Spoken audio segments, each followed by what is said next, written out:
let's talk about chemistry. Pretty much all the women I talk to, everybody wants to have chemistry. I mean, who wouldn't? You don't want to have somebody that you just feel absolutely nothing for.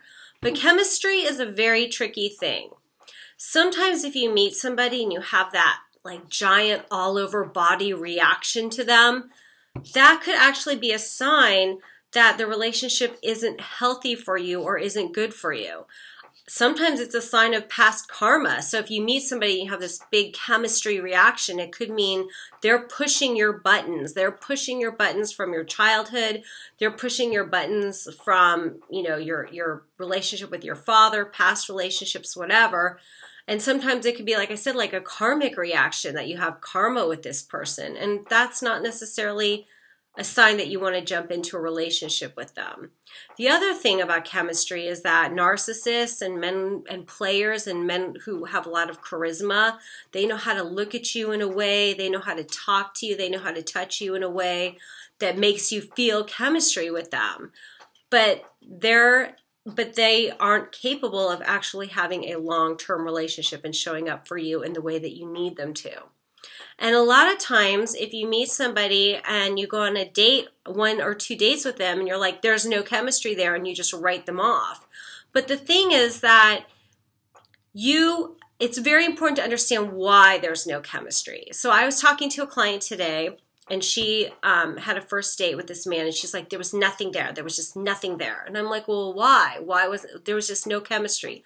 Well, let's explore that. Well, it turns out that they both lived pretty far away, and it would have been a long commute, and neither of them were really engaged in the date because in the back of their minds, they were both like, oh, we just don't want to have to do this drive. So it'd be really interesting to see if they actually did have chemistry if they lived 15 minutes from each other.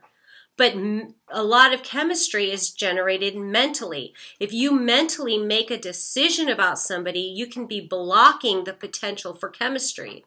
Another client went out on a first date with this guy, and he said something that triggered her. He said something like, oh, wow, your aunt said you were new to the area and didn't have many friends, and you have lots of stuff going on. Well, she got really offended, like, oh, he's only going out with me because he feels sorry for me. So she shut down on that date.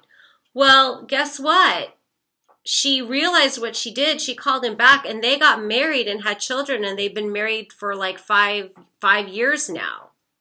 So it's really important to identify why you think you don't have chemistry.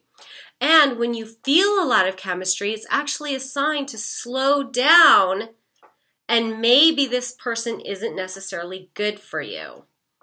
So I just wanted to share a little bit about chemistry. Don't write people off right away if you feel like you don't have chemistry. If you feel like you don't have chemistry with them, get curious and explore why.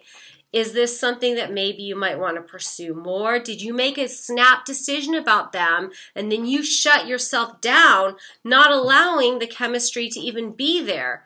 And if there's strong chemistry and you feel it in your whole body, this actually could be a sign that the relationship isn't healthy for you, and to take a big step back and evaluate whether they're a good person.